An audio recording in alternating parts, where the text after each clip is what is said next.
Bonjour à tous, on se retrouve tous ensemble pour un énième live Initiative Eure-et-Loir avec notre partenaire Bakaert Télistreco et plus particulièrement avec Enzo pour une nouvelle thématique, la RSE, la responsabilité sociétale des entreprises. Enzo, je vais t'interpeller directement. Ce terme est pour moi un petit peu barbare, un slogan un peu bureaucratique et qui peut contraindre les entreprises à un certain nombre de choses. Avant, tu vas te présenter, bien entendu, et puis tu vas essayer de nous débroussailler ce terme et qu'est-ce que ça peut nous apporter à nous tous et à nos entrepreneurs. Ça marche. Merci beaucoup, Olivier. Pas de problème et avec plaisir. Alors rapidement, peut-être en introduction, je dis deux mots sur qui je suis et ce que nous faisons. Donc Enzo Bourri, je suis responsable de mission RSE donc pour le groupe Baker Tilly Strego. Donc le groupe Baker Tilly Strego, en quelques mots, c'est 5 métiers. On est une entreprise aujourd'hui de services aux entreprises avec 5 métiers: l'expertise comptable, l'expertise sociale, l'expertise juridique, également toute une activité d'audit et puis un pôle de conseil, puisqu'on n'est plus seulement un cabinet d'expertise comptable aujourd'hui. Nos clients attendent de nous du conseil et c'est dans cette branche-là qu'on se trouve aujourd'hui, et notamment, je l'illustre par le rapprochement avec le cabinet Goodwill Management, qui est un cabinet de conseil spécialisé dans la RSE et dans le développement durable depuis 2003, duquel on s'est rapproché pour pouvoir accompagner nos clients sur l'ensemble des sujets de la RSE, et on aura l'occasion de démystifier ce terme justement par la suite. Donc, en quelques mots, peut-être l'introduction. Alors, je prends aujourd'hui pour introduire un fait qui nous touche tous. Alors, sans rentrer dans de polémiques ou quoi que ce soit, l'idée c'est de se dire, cette crise sanitaire qu'on traverse aujourd'hui, elle met fondamentalement à rude épreuve nos modèles économiques, également sociaux. Il y a une prise de conscience de la nécessité d'une transition sociale, environnementale. On voit et on a vu beaucoup depuis le début des initiatives pour soit créer le monde d'après, comme on peut entendre, ou entre guillemets essayer déjà de faire les choses peut-être autrement. Donc il y a pas mal de bonnes intentions, et l'idée c'est comment, à partir de ces intentions, on passe à l'action. Et donc ça pose la question de la RSE, donc la responsabilité sociétale des entreprises. Est-ce un simple effet d'aubaine, simple levier d'adaptation? Est-ce que c'est pas un levier de création de valeur pour les entreprises? Et moi, je vais même un peu plus loin en prenant le parti de poser la question: est-ce que finalement la RSE n'est pas une condition de survie des entreprises à moyen terme? Ce qu'il faut savoir aujourd'hui, c'est que seul 1% des entreprises ont engagé une mise en œuvre effective de la RSE. Et ça me permet justement de rebondir sur ta question, Olivier. C'est où en sont les TPE par rapport à la RSE? Alors déjà, globalement, c'est un terme qui est un peu galvaudé aujourd'hui, la RSE. Et je préfère, à la limite, et comme on l'a mis aussi un peu dans le titre aujourd'hui, c'est de parler d'action en faveur de l'environnement, en faveur de meilleures pratiques sociales.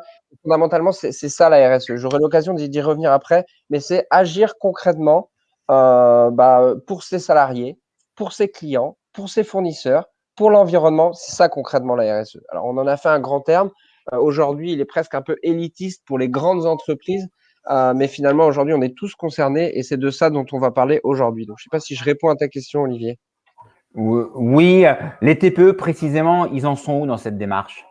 Ouais, alors globalement, je dirais que la différence entre les grands groupes et les TPE, c'est l'aspect, aujourd'hui, les grands groupes sont réglementés sur ce sujet, là où les TPE, PME, on va être beaucoup de l'ordre du volontaire, de dirigeants, de dirigeantes qui ont des convictions, qui ont envie de faire avancer ces sujets-là, et qui, en tant que dirigeants, se disent aussi parfois, moi, j'ai envie de me regarder dans la glace le matin, mon activité, elle a des impacts, et je veux mettre des actions en place pour avancer sur ce sujet-là.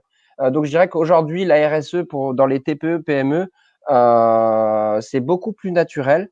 Et ça part beaucoup plus de convictions sincères de l'entreprise de vouloir faire évoluer son modèle pour intégrer ça. Donc voilà un peu pour où on en est sur les TPE, PME. On va essayer de revenir un peu sur différents enjeux par la suite. Donc, ce que je vous propose, c'est dans un premier temps de passer peut-être 5 minutes sur les rapides enjeux sociaux et environnementaux.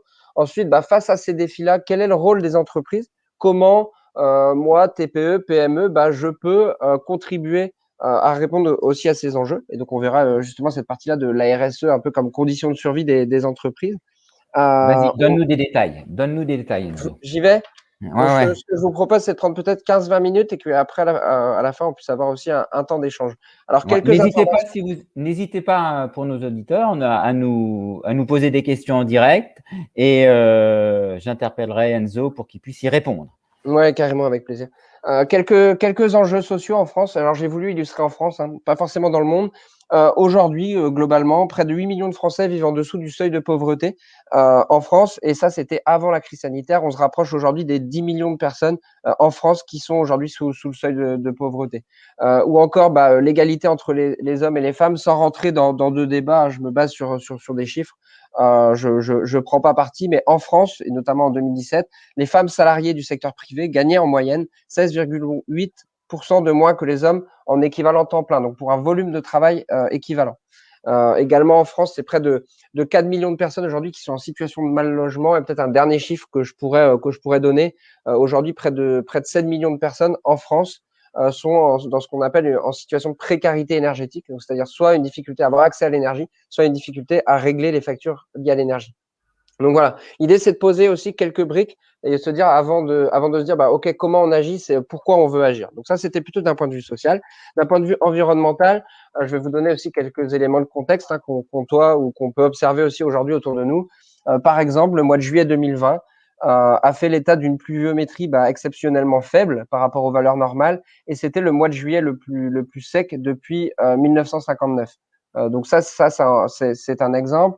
Également, et j'aurai l'occasion d'y revenir, mais on entend aussi beaucoup parler dans l'actualité du réchauffement climatique. Aujourd'hui, en France, l'empreinte carbone, donc les émissions de CO2 qu'émet en moyenne un citoyen en France, tourne autour des 11 tonnes par an. Et pour lutter contre le réchauffement climatique, c'est pour donner une ordre d'idée, il faudrait qu'on arrive à 2 tonnes de CO2 émises par personne d'ici 2050. Donc ça montre aussi un peu là où on en est, là où on doit arriver, et puis le chemin aussi qu'on va devoir parcourir là-dessus. Et puis peut-être deux autres chiffres. Donc un chiffre sur notamment sur les déchets. Donc je parle de 4,4 millions de tonnes de déchets de plastique, où on peut voir qu'aujourd'hui, c'est encore une part mineure qui est recyclée. Alors il y a une bonne partie qui est incinérée, c'est souvent pour les revaloriser en énergie, mais il y a encore une grosse partie qui est enfouie aujourd'hui en France, autour de chez nous. Donc ça, par exemple, c'est un fait également d'un point de vue environnemental. Et le dernier, peut-être plutôt sur la biodiversité. En 40 ans, nous avons perdu environ 60% des populations d'animaux sauvages sur Terre. Donc ça, c'est dans le monde, mais on peut voir aujourd'hui, hein, on constate qu'il y a beaucoup moins d'oiseaux autour de nous. Il y a beaucoup moins d'abeilles, de papillons, etc. Donc tout ça, ce sont aussi des signes, des témoins, des signaux qu'il faut savoir repérer pour constater tout ça. Donc voilà, je fais un peu rapidement le tour des enjeux et je termine par cette partie-là de dire aujourd'hui, là, je vous montre là le nombre de planètes qui seraient nécessaires si tout le monde vivait comme, et à chaque fois, il y a les pays. Donc là, on voit en France, si par exemple tout le monde dans le monde entier vivait comme un Français moyen, il faudrait 2,7 planètes pour vivre. Et pour faire le lien par rapport aux entreprises, je parlais tout à l'heure de seulement 1% des entreprises ont engagé une démarche RSE. Si toutes les entreprises en étaient à ce stade-là, donc si 100% des entreprises engageaient une démarche RSE, au sens où on l'entend aujourd'hui, il faudrait toujours 2 planètes pour vivre. Donc ça montre aussi un peu toutes les bonnes intentions, tout ce qu'on entend aujourd'hui dans l'actualité, et puis finalement le gap qui reste à faire en termes d'action. Donc si on parle d'action, ensuite, donc dernière slide, c'est sur notamment le réchauffement climatique. Je vous ai mis quelques éléments pour y revenir. Je ne vais pas détailler toute la partie là. Ce qu'il faut juste savoir, c'est que si vous voyez ma souris à l'écran, on se situe là sur un peu sur une crête. On a plusieurs directions qui sont face à nous. Et c'est le moment de choisir. C'est 2020-2030, c'est la décennie pour choisir quelle trajectoire on veut suivre pour lutter contre le réchauffement climatique. Et donc, on peut voir là à droite là qu'il y a différents scénarios et que le scénario aujourd'hui qu'il faut qu'on suive pour justement limiter le réchauffement climatique sous la barre des 2 degrés d'ici la fin du siècle, c'est plutôt le scénario bleu foncé là qu'on trouve vers le bas. Donc, ça demande aussi une décroissance de nos émissions de gaz à effet de serre. Donc, voilà un peu le contexte. Je ne sais pas si ça éclaire un peu, Olivier. Ouais. Tous les chiffres que tu nous donnes m'interpellent.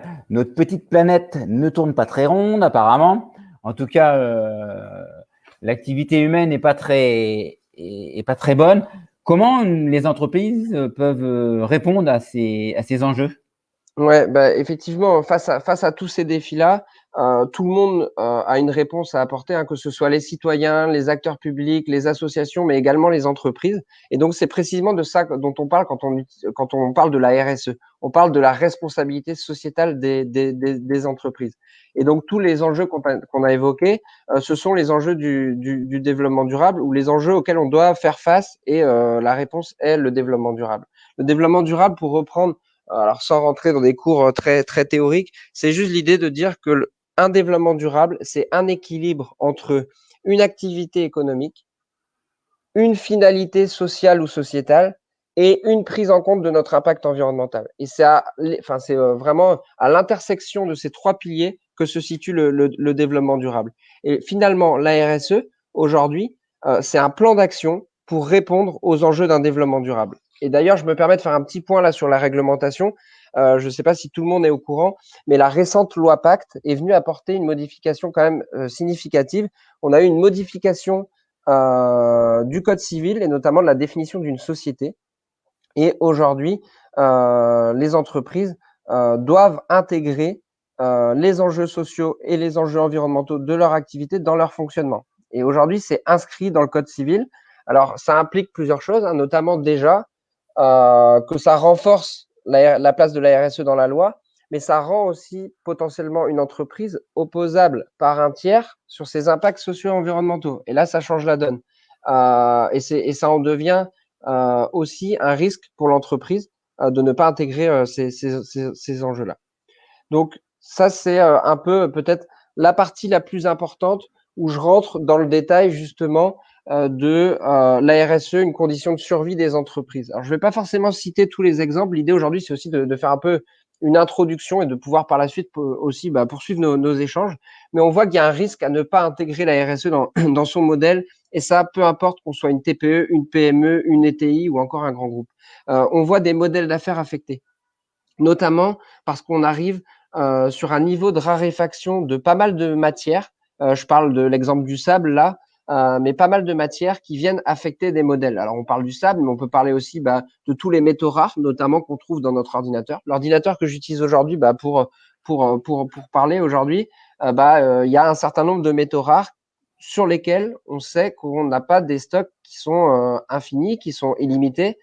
Et donc tout ça aujourd'hui, ça va venir et c'est en train de venir perturber les modèles d'affaires des entreprises. Également, il y a des risques de perdre des clients. De plus en plus de clients vont intégrer ces critères-là dans leur décision d'achat. D'ailleurs, que ce soit du particulier ou de l'entreprise, j'ai des cas très concrets, moi, de clients qui perdent des marchés sur le seul motif qu'ils n'ont pas d'action mise en place d'un point de vue social et environnemental. Pas d'action, je parle, qui vont au-delà de l'aspect réglementaire, bien entendu, en France. Mais là, il y a des pertes de chiffre d'affaires directes. Donc, il y a un risque de perdre des clients. Un risque de ne plus se faire financer, c'est plutôt au sens où de plus en plus de banques intègrent ce genre de critères-là dans des acceptations de prêts, de financement. Il y a un risque à ne plus recruter. Aujourd'hui, et on parle beaucoup de l'effet générationnel, mais de plus en plus de jeunes, et je m'y intègre parce que j'ai que 25 ans, mais de plus en plus de jeunes demandent aujourd'hui ou attendent de leur employeur un engagement sur ces sujets-là. Et moi, le premier, enfin, je sais que l'idée, c'est qu'on passe 80 000 heures dans sa vie au travail. De plus en plus, on souhaite aussi savoir pourquoi on se lève le matin et peut-être pouvoir aussi avoir l'opportunité de s'engager pour une cause qui est plus grande que nous finalement. Donc il y a un risque de ne plus recruter et peut-être d'ailleurs que certains d'entre vous qui écoutent aujourd'hui ont déjà eu ce genre d'interrogation de la part de candidats, de personnes qui chercheraient à recruter. Il y a une réglementation qui change, elle évolue très vite, ne serait-ce que, je parle de la taxe carbone là, mais par exemple, toutes les entreprises qui ont reçu une aide de l'État depuis le début de la crise sanitaire vont devoir publier un premier bilan carbone d'ici fin 2022. Et il y a de plus en plus de choses qui arrivent, donc il y a un contexte réglementaire qui s'intensifie. Et l'idée de pouvoir s'en préoccuper aussi maintenant, c'est de se dire comment j'anticipe toutes ces réglementations-là, et qui veut dire aussi derrière un avantage concurrentiel par rapport aux autres acteurs qui gravitent dans votre secteur d'activité, etc. La loi Pacte, j'en ai déjà parlé. Redonner du sens, des fois, ça peut même presque être la première raison ou le premier argument. C'est comment on redonne aussi du sens à à nos entreprises, à notre quotidien. Et puis le dernier argument, et celui-là je le dis plutôt à la fin, c'est s'il n'y a pas eu suffisamment d'arguments pour se convaincre aussi d'aller vers la RSE, c'est cette surperformance financière qui est observée, notamment pour les entreprises qui s'engagent. Donc je passe rapidement parce que je sais que le temps nous est compté. Concrètement, Enzo, Mais je j'y lis ton viens slide. de manière très concrète. Une fois qu'on a dit tout ça, on se dit, ben, OK, mais qu'est-ce que moi, à mon niveau, je peux faire? La RSE, Qu'est-ce qu'un simple artisan, qu'est-ce oui, qu'un artisan qui est soit seul, soit avec un ou deux collaborateurs, qu'est-ce qu'il peut faire? ouais. Alors déjà, la RSE, concrètement, c'est réduire l'empreinte environnementale, améliorer ses pratiques sur le plan social. C'est aussi contribuer au développement du territoire. Et ce que je mets sur le dernier point, c'est comment une entreprise aujourd'hui, elle n'est pas un maillon isolé. Elle vit dans un écosystème avec des clients, des fournisseurs, des sous-traitants, des banquiers, des partenaires. Et elle est insérée dans cet écosystème. Donc la RSE permet et aussi une réponse pour un moment prendre conscience qu'on est dans cet écosystème et justement revoir peut-être des fois certaines relations qu'on peut avoir avec ce qu'on appelle finalement ces parties prenantes, que ce soit ses clients, ses fournisseurs, etc. Et de manière très concrète, moi j'allais Enzo, proposer. Oui, peux-tu revenir sur le slide précédent? oui, Tu as abordé 4 points, oui, l'empreinte environnementale, le plan social, le territoire et la relation client, fournisseur et autres. Une TPE travaille déjà alors sur le plan social, il travaille avec son territoire, essaye de fluidifier, d'améliorer ses relations clients. Sur l'empreinte environnementale, je pense qu'aujourd'hui, les dirigeants commencent à prendre conscience, à faire des choses. Ils doivent encore aller plus loin? bah, je parlais tout à l'heure justement si toutes les entreprises en France étaient engagées sur la RSE, alors on ne rentre pas forcément des critères aujourd'hui pour considérer ça, mais il faudrait toujours deux planètes pour vivre. Et aujourd'hui, on voit en fait la RSE et ce plan d'action dont on parle depuis tout à l'heure, ce qui s'est passé et quand on regarde les pratiques des entreprises aujourd'hui, on remarque que c'est pas suffisant au sens où souvent c'est des actions à côté. On revoit un peu ses actions en fonction de ça. Mais aujourd'hui, il faut aller plus loin. Par exemple, aujourd'hui, moi, j'ai l'exemple d'un client qui me dit comment vous pouvez nous accompagner. Je me pose la question de quel est le futur de mon activité, quel est le futur de mon entreprise au vu des enjeux climatiques. Qu'est-ce que je dois faire sur mon entreprise pour la rendre compatible? Et il va même me dire, est-ce que la bonne solution, c'est pas d'arrêter mon activité? Alors, je dis pas qu'il faut arrêter son activité, mais c'est pour vous montrer un peu la sensibilité, le niveau de sensibilité sur lequel on arrive aujourd'hui. Et l'idée, c'est de se poser la question de manière concrète, c'est comment je dois penser mon modèle, mon activité, mon entreprise par rapport aux enjeux environnementaux. Déjà, se poser la question, est-ce que mon entreprise, quand on parle de limites planétaires, quand on parle de ressources finies, est-ce que mon entreprise, elle contribue ou pas à préserver la ressource ou pas? Si je prends l'exemple d'un commerce, par exemple, moi, ce que j'ai déjà échangé avec plusieurs commerçants, mais les actions assez faciles à faire, ça peut être déjà approvisionnement en énergie renouvelable. Je parle d'un point de vue environnemental là. Approvisionnement en énergie renouvelable. Ça peut être également réduction des consommations d'énergie par des travaux de rénovation, etc. Il y a un certain nombre d'aides là qui est en plus en cours là-dessus. Ça peut être aussi, et c'est là le plus gros impact souvent, c'est les produits qu'on distribue. C'est d'où ils viennent. Est-ce qu'ils ont fait 3 fois le tour de la Terre avant d'arriver ou est-ce qu'on est sur une production locale? Donc c'est vraiment se poser la question de aujourd'hui tout ce que j'achète, les matières premières ou les matières transformées que j'achète aujourd'hui et que je mets à disposition de mes clients, c'est est-ce qu'elles préservent la ressource? Est-ce qu'elles ont des impacts environnementaux? Et je dirais que la première phase, c'est déjà de se poser toutes ces questions-là. Et j'aime bien, moi je reprends l'exemple du CJD, hein, je ne sais pas si certaines personnes font partie du centre des jeunes dirigeants, mais il y a quelques années, ils avaient introduit ce concept de finalement, de quoi le monde manquerait si mon activité n'existait pas. Et c'est aussi repenser tout ça dans une logique. Je dis pas que ça se fait du jour au lendemain, je dis pas que c'est facile et loin de là, l'idée de mon propos d'être moralisateur ou quoi que ce soit. Vraiment, mon job, c'est d'accompagner les entreprises là-dessus. Mais c'est pour donner aussi un peu, voilà, des bouts de solutions, des questions qu'on peut se poser sur son activité. Je sais pas si ça répond à ta question, Olivier. Oui. Ok. Donc je poursuis. La RSE, comment la mettre en œuvre? Alors là, c'est un peu, je complète ce que j'ai dit juste avant, mais c'est un peu presque quel mode d'emploi en fait pour aller sur la RSE et surtout, si on veut enlever ce mot de la RSE, pour répondre à notre échelle aux enjeux sociaux et environnementaux. En fait, la première étape, si je reviens sur mes étapes là, c'est parfois de se former, c'est tout bête, hein, mais 3 heures sur le climat. C'est quoi les enjeux climatiques? Quelles sont les causes? Quelles sont les conséquences? En quoi mon activité contribue aux causes du réchauffement climatique, etc. En 3 heures, par exemple, je pense avec une association qui s'appelle La Fresque pour le climat. Ça, c'est considéré comme de la formation ou de la sensibilisation. Mais d'avoir ce temps-là pour se dire, OK, quels sont les enjeux, etc., pour moi, c'est un peu le prérequis avant de dire comment on s'engage, de savoir pourquoi on s'engage et de comprendre justement ces enjeux sociaux et environnementaux. Et sachant qu'en plus, la plupart des formations sont éligibles aussi à des subventions, que ce soit par les organismes professionnels, etc. Donc, il y a aussi des choses à faire éventuellement de ce côté-là. Ensuite, l'étape suivante, c'est de faire un diagnostic. Sur je prends mon activité et je fais une photo de mon activité sur l'ensemble des sujets qu'on a pu évoquer, que ce soit le territoire, l'environnement, les pratiques sociales, le modèle économique, etc. Je fais une photo de mon activité en disant, OK, quelles sont mes forces et quels sont mes axes d'amélioration? Et ça permet vraiment ensuite de faire son plan d'action et de prioriser en se disant, OK, là, cette année, au vu de mes enjeux, si j'ai 3 actions à mettre en place pour mon entreprise, quelles sont-elles? Et donc vraiment, nous, c'est vraiment la démarche qu'on propose aux entreprises, c'est de démarrer par un diagnostic. Ça permet déjà de se dire, OK, sur quel sujet on est peut-être plutôt bon, on fait déjà des choses, etc. Donc ça permet aussi de valoriser ça. Et sur les faiblesses ou les axes d'amélioration, c'est de dire, OK, qu'est-ce que je peux faire? Et donc ça nous permet pour la suite, et c'est la troisième étape que je présente là, de dérouler un plan d'action. Je vous montre, je vous ai mis quelques images. L'idée, c'était d'illustrer aussi un peu mon propos. Je vous ai mis quelques références là sur ce que c'est un diagnostic. Donc, on peut voir là, par exemple, donc aujourd'hui, il existe de nombreux référentiels sur la RSE pour justement venir faire cette photo de l'activité sur ses forces et ses faiblesses.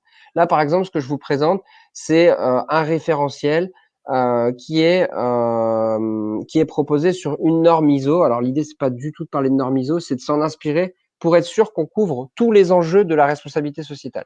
Et donc on peut voir là à droite, on parle de gouvernance de l'activité, on parle de développement local et donc soutien au territoire, on parle des clients, on parle d'éthique dans les affaires, on parle de préservation de l'environnement, on parle de relations et conditions de travail pour les salariés. Donc on parle d'un certain nombre de sujets. Et en fait, tous ces sujets-là sont déclinés sur plusieurs points et on vient évaluer la maturité de l'entreprise en fait sur chacun des points en recensant justement les forces et les axes d'amélioration. Donc là, par exemple, je vous l'illustre. Là, c'était par exemple le principe, c'était justement de prévenir toute forme de discrimination et promouvoir l'égalité des chances. Et finalement, on est venu sur ce point-là, évaluer la maturité de l'entreprise en observant point fort, point faible, et ce qui permet aussi, et c'est ça qui est intéressant, c'est de pouvoir conserver cet exercice pour se comparer d'année en année, pour dire, OK, je fais un diagnostic, je mets des actions en place, et 2 ans plus tard, peut-être que ça vaut le coup de refaire un diagnostic, on voit où on en est, on rectifie les plans d'action, on peut dire, OK, là, je peux mettre ça en place, là, je peux mettre ça en place, et c'est vraiment structurant pour une entreprise de s'appuyer sur ce type de démarche. Et après, alors je ne sais pas quel temps il me reste, Olivier, mais j'avais mis quelques exemples. On a encore quelques Okay. minutes. J'ai mis quelques thématiques sur lesquelles on peut agir d'un point de vue social et ensuite d'un point de vue environnemental. D'un point de vue social, on va toucher des sujets comme la gouvernance. On a par exemple des entreprises, aussi petites soient-elles, même des fois on voit des entreprises de 1, 2 salariés qui vont aborder ce sujet de gouvernance, de quelle est la place des salariés dans la gouvernance de l'entreprise, dans la direction de l'entreprise. Et on voit de plus en plus de modèles un peu alternatifs ou différents qui apparaissent. Donc, le sujet de la gouvernance, j'en parle.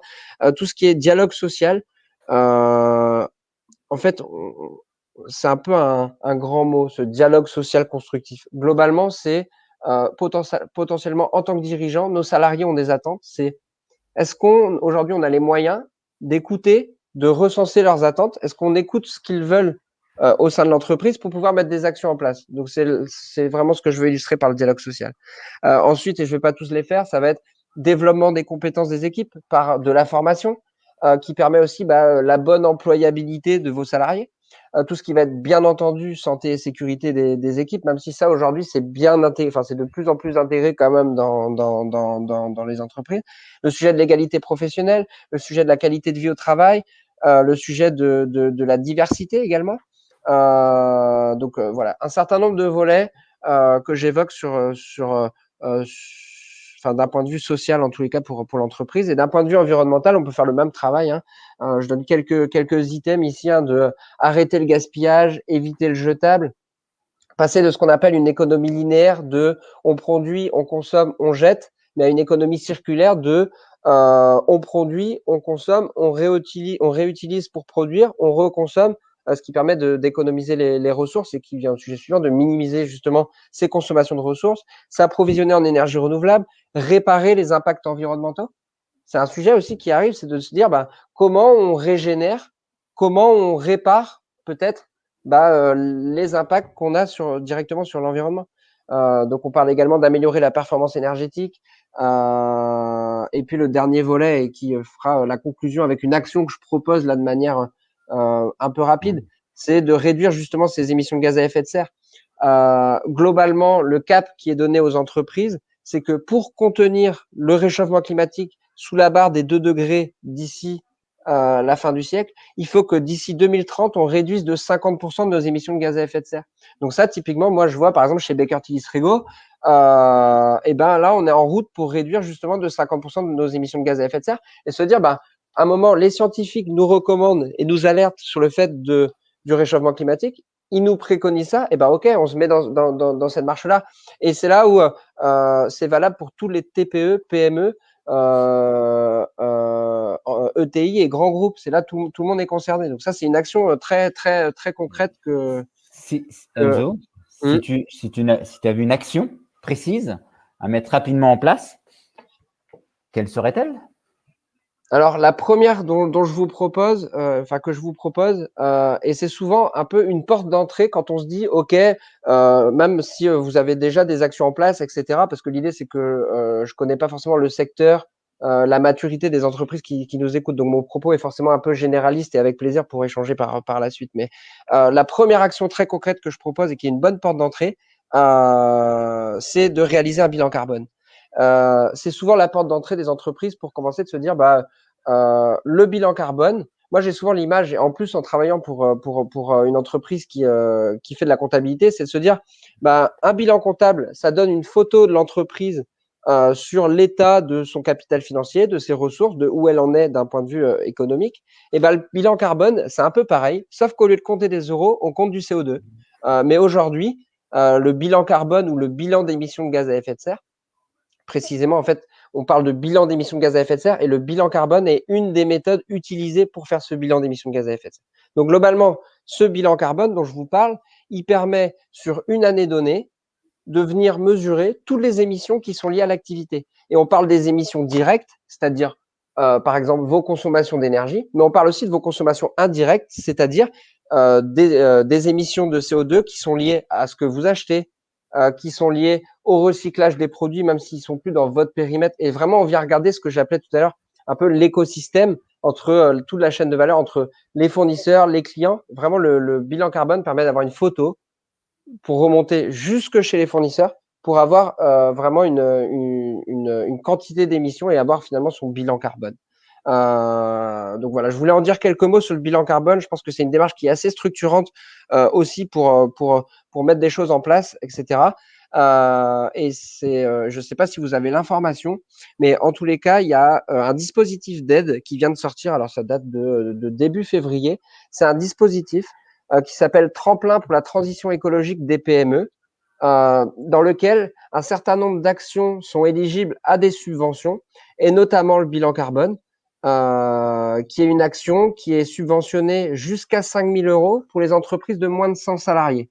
Ce qu'il faut savoir, c'est que, pour donner un ordre d'idée, une entreprise de 20-30 personnes, on va être sur 6-7 000 €. Alors, je ne peux pas donner un prix exact, mais une fourchette, on va être sur 6-7 000 €. Et ça veut dire que pratiquement 80% du montant de la prestation va être pris en charge par des aides. Et globalement, et j'ai testé parce que j'ai des clients qui l'ont fait, Ça prend une demi-heure pour demander les aides et ils sont hyper réactifs. Et là, j'ai déjà des clients qui ont touché, qui ont eu leur dispositif accepté et qui vont bientôt toucher les aides. Donc voilà, c'est pour dire que il y a aussi des choses qui arrivent des acteurs publics pour aider les entreprises un peu en coup de pouce pour agir, et notamment là sur le sujet de la transition écologique.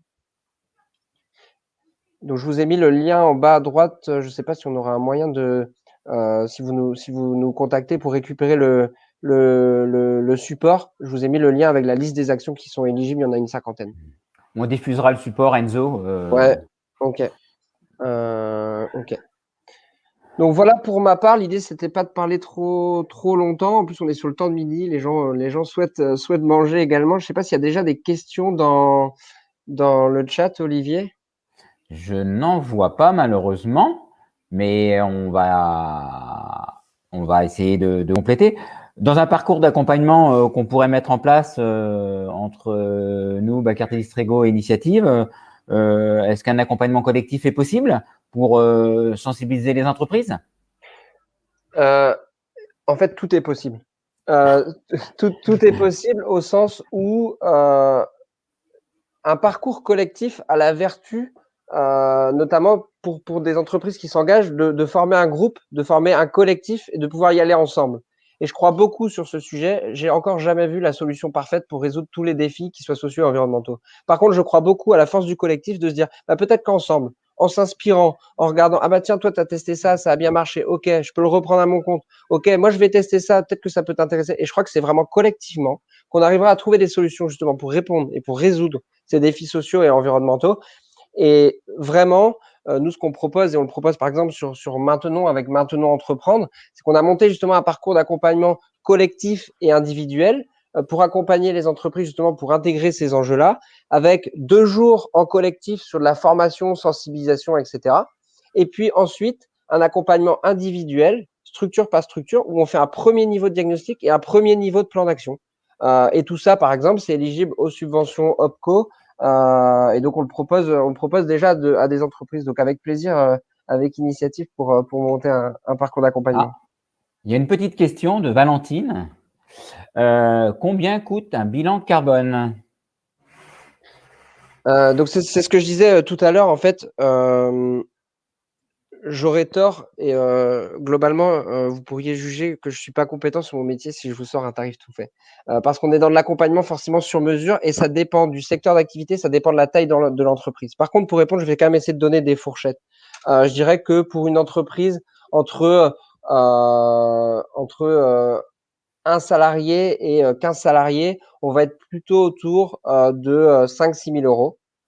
Et j'essaie de donner les fourchettes, même si c'est forcément adapté au cas par cas, et puis ça dépend de ce que l'entreprise veut, etc. Mais en gros, 5-6 000 euros pour moins de 15 salariés. Entre 15 et 50 salariés, on va plutôt être sur 7-8 000 euros. Et entre 50 et 100, on peut arriver sur 8, 9, 10, et parfois un peu plus, ça dépend vraiment de l'activité. Mais voilà, si ça donne un peu des fourchettes et des ordres de grandeur.